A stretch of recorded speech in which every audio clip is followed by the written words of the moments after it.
exclusive Storm Tracker Doppler weather with meteorologist Chase Ward. We are starting off a bit cloudy, and there has been traceable amounts of showers popping up, mainly in parts along the I-49 corridor between Shreveport and Natchitoches. We've had some traceable amounts in Bienville Parish. Everywhere else, though, we got a lot of cloud cover close to the boundary layer that's currently across Central Louisiana, where we can still expect more pop-ups of showers that will stay south of I-20, but not too far away in Arkansas. There's a lot of dry air further aloft, kind of moving in. It's mixing down, and we will see dew points actually kind of start dropping, and they already have a lot of dew points to the north in the upper 60s, and temperatures are falling off as well. 69 in Greenville, 68 El Dorado, 70 Monticello.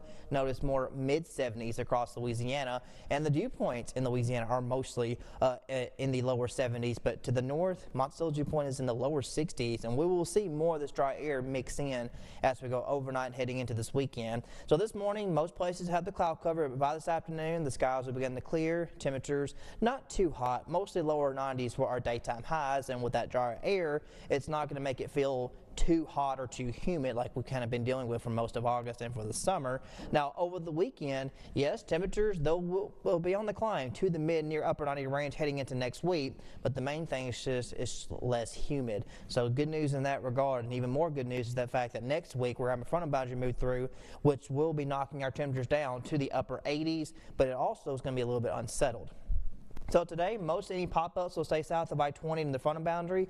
Arkansas, most of you guys will really stay mostly clear all day long with that dry air that's moving in. Winds will continue to stay mostly out of the north, and all the shower activity stays further south, mostly across central and south Louisiana along the Gulf Coast. So as we go around this afternoon, notice from Winfield to Alexandria, Jonesville, Gina, at that threat for a pop-up shower, but we're currently all clear across Arkansas. Tonight we might even see some lows fall to the upper 60s and mid 60s possible from Camden to Monticello, and then tomorrow we'll be mostly clear as more of that dry air just keeps sinking in.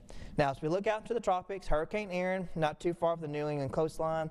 As it moves further to the northeast, its max winds are 90 miles per hour and continues to track further into the North Atlantic before it's going to be weakening as it gets further to the north. Now back behind Erin, we are tracking a couple systems, 3 in particular, but there's also 2 that we're watching moving, one in the wake of Erin and another one kind of heading towards the western Caribbean. Both of the 2 will be monitored as we head into the weekend. Looking like the one to the northwest following Erin's wake will possibly take a similar track that Erin had already taken, but we'll be watching that as we kind of head into the weekend and going into next week.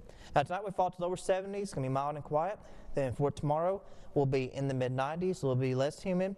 And then through next week, we will see temperatures start to fall off to the upper 80s by Tuesday and continue all the way through at least Friday. So definitely looking forward to that. We'll also see more chance for scattered showers and thunderstorms that'll also help keep temperatures on the lower end. And we'll even see area-wide with lows falling to the mid 60s.